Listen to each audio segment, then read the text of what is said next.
I didn't expect to be tearing up. You too? Yeah.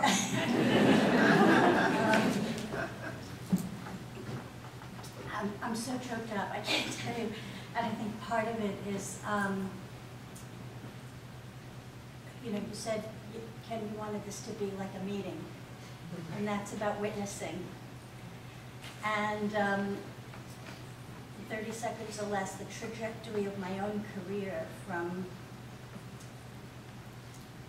being George's first student of museums and the unique way in which the contemporary enabled me as a young person, and I'm saying this to those of you who are in your 20s and early 30s, to actually be liberated to ask questions, and particularly for those of us who feel so uncomfortable in most institutions.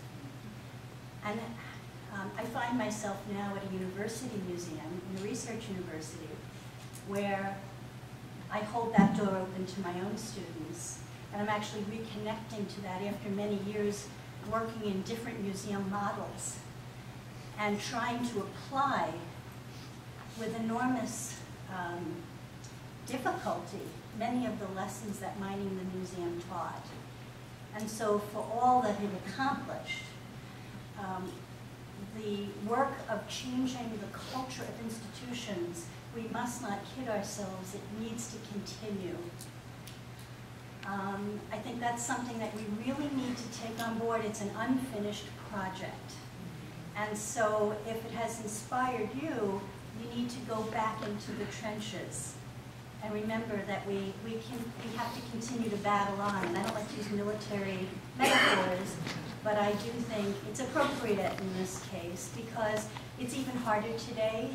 Because the ground, as Spencer described it at the time, and I'm thinking, how many of you who are 50 plus remember holding on to Ivan Karpin's, Stephen Levine's book, Exhibiting Cultures, from the 1988 conference at the Smithsonian, published in 1991.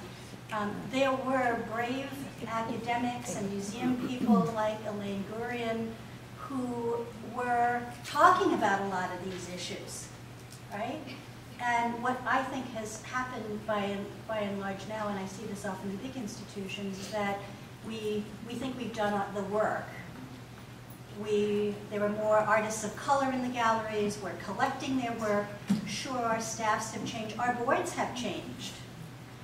But the commitment to creating exhibitions that might have strong social agendas, that put big challenging questions on the table for our audiences, that's actually a struggle in given all the things that we have to address in museums today, everything from gate and keeping the doors open and managing museums that have had enormous expansions, managing hundreds of staff. So one of the reasons I think this moment is important, particularly for those of us who work in large institutions, is to take a moment and reflect and internalize that we are in a privileged position and we have extraordinary opportunities to continue this work despite all of the many things that we have to juggle. So I wasn't planning to say that, but I just got it. And I also want to just take a moment, and I think we should remember Ivan Karp, who died 2 years ago, a great anthropologist who was at the Museum of African Art at the Smithsonian, and who really was one of the intellectual leaders that made Mining the Museum possible. You know, we do celebrate artists, and we often celebrate big museum directors. But very often, the intellectuals with the ideas that create the fertile ground, who often work behind the scenes and make our work possible. He didn't get the kind of obit that the Ivan Karp who ran Castelli got, who died actually in the same year, ironically, just about. So I just wanted to kind of do a shout out for Ivan Karp, who was so important to all of us. I know he was important for you, Fred. Okay, so I only had 2 questions for Fred. And the first one, yeah, really. The first one is really to go back to Ken's original idea for this panel. What do we talk about? What are we really saying when we talk about race? Because certainly when Mining the Museum was done, it was a euphemism for blackness. But, and so I think it's important to talk about how race was inflected in museums at that time that made the work, that made you want to make the work. And then in the 20 years since, Fred, you know, we know what the legacy was for your career, but you've had a chance to interact with museums in a lot of different ways, sometimes as a consultant, sometimes as an artist, sometimes as a museum goer. And how are we talking about it today, if we're still talking about it? I'm going to ask you to restate the second question when I get to that point, because I'll have forgotten about that, I promise. I just want to start out by saying, also deeply moved by just the two speakers. I don't know if it was night of sleep or too much coffee, but it really got to me. And one of the things I had wanted to say was that while everything they said was correct, when I stepped into the museum, and I think it's one of the fundamental things for me in my practice, but I also think it was the fundamental shift for museums that is just not spoken about. I stepped into the museum really tabula rasa, not having a clue as to what I was going to do, not researching anything, just soaking in the museum, soaking in Baltimore as well, and talking to everyone from the woman who cleaned the silver to the chairman of the board, and just learning from them and taking from them bits of information that would form my impressions of the environment of the museum. And in that, it did not start with the notions of race. I wasn't thinking about race walking into the institution. I was simply a sponge to the environment. And the environment, especially the visual environment, which is, as a visual artist, is the most important thing to me, affected me deeply because it was, and the reason why I chose the museum, because it was such a strong image in my mind, a strong environment that grabbed me and told me what was not being spoken about. It made me feel I needed to speak in my work because there was just this huge hush over the place about things in the past. And so I think that's a very important idea to start from, because to be able to be completely quiet and completely let your emotions and your being understand where you are. Because part of the thing with Mind the Museum was that, and you spoke of provenance, which is true, the visual material really affected me and guided me as to how to make the work. And it was some of the things that were important, obviously, and things that were not important to the institution at the time. But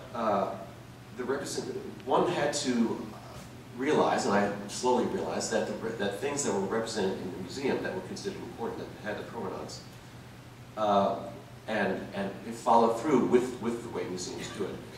You had to realize that it made the museum complicit with the evils of the past. And once you realized that, it became impossible to go forward in the same manner. So, for me, the bringing the race into the conversation was very simply like my entire life. Being a person in the world, and people seeing you and reading you in the way that they would read you, either the first thing as a black person, or however they think you are, whatever they think you are, and then creating their notions about who you are from these simple visuals that may or may not have the most meaning for your entire being. And so doing it that way meant that I was completely free to do any topic I wanted to do that seemed important. And in this museum, it certainly was race. And it allowed me to be very frank with myself and with the institution, because I was being guided by something very deep. And that's, how I go through the world, and what I hope gets imparted to museum professionals. I mean, obviously, we all have our scholarship and our ideas about things that we know, that we've studied. But really, who are we as people, and how can we impart that? How do we impart that without over-intellectualizing, without being so self-conscious? How do you let that come out and allow you to do what you know and what you do best, and not be preachy, but just be real? And so I hope that with Mind the Museum, and I hope part of the success of Mind the Museum is that, as with any artwork, basically when you're in front of the artwork, you are having your own experience with it. No one, there may be people around, but it's just your communing with that thing and dealing with your feelings about that thing. And I hope that Mind the Museum affected people on that level so that they could realize their own reality and put it in their work. Unfortunately, I completely, there are other things I wanted to say about that, but it just sort of has left me. Or I wanted to say, over the years, what I've seen, there's been a lot of change in museums in the last 20 years. And one of the major things that I have noticed is that how many women museum directors there are now. Back in the day, and I think Mind the Museum and other exhibitions allowed people, I mean, and I don't know if this exhibition allowed women, but because the women's movement, it was already, identity and thinking about your reason for being in your place in society or not place in society was already a discussion, but it allowed people to kind of let who they were affect and guide them in their jobs, in their roles. And I think, because there had been a couple of women directors in the past, but I think it allowed the women's movement and things like Mind the Museum allowed women who became directors after being, breaking through the glass ceiling, as it was, allowed them to not just break through and then become like the old boys. It allowed them to really be who they were in that job and feel those feelings and be able to transfer it to other people and their feeling of disempowerment, and to make it happen in a broader way, and have those conversations within the institution. And then, of course, a lot of the scholarship followed along. And so every person in museum studies now has been able to enjoy, if not personally, intellectually, what that means. And so museums have changed. Now I'm a trustee of the Whitman Museum of American Art, and so it's not just that. And I'm not the only African American on that board either. I'm the only artist, but I'm not the only one. There's Skip Gates, and also people of color on the board, and other boards I'm on, the boards have been diversified, and people have that in the forefront of their mind for various reasons, but they do. So museums have had an opportunity and have taken it to diversify it on various levels. There's lots and lots of issues that are not diverse. But if museum professionals can think of how the museum in its structure is complicit with all the problems of the world, and try to unpack that in their own institutions, rather than only thinking about the outside world as having problems, that the institution is complicit beyond what they've done, is just in the DNA.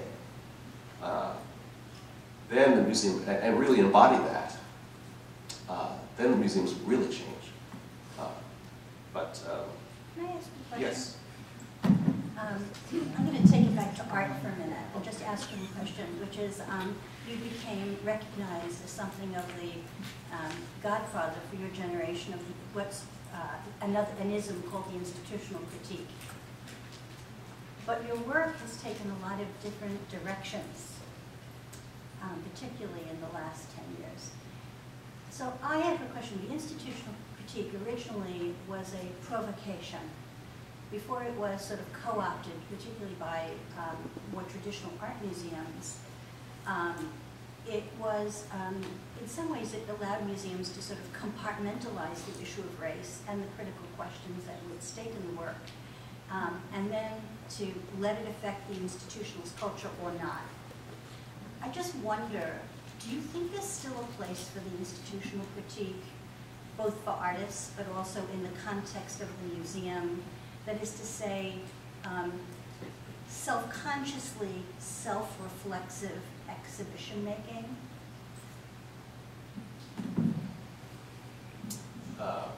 Sure.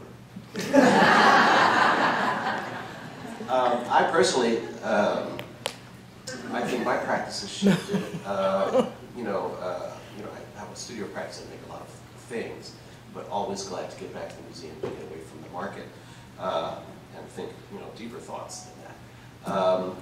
But I think there's definitely a space for institutional critique. Just it's going to take a different form. But as an artist, you don't want to repeat what you've done, and you don't want to, because you're not learning anything. The whole point is to be learning something for yourself, and because nobody else is going to learn anything if you're not learning something. So it has to. It's going to automatically take a different form, go a different path. But if you don't feel it, it's not going to happen. But I think I think definitely.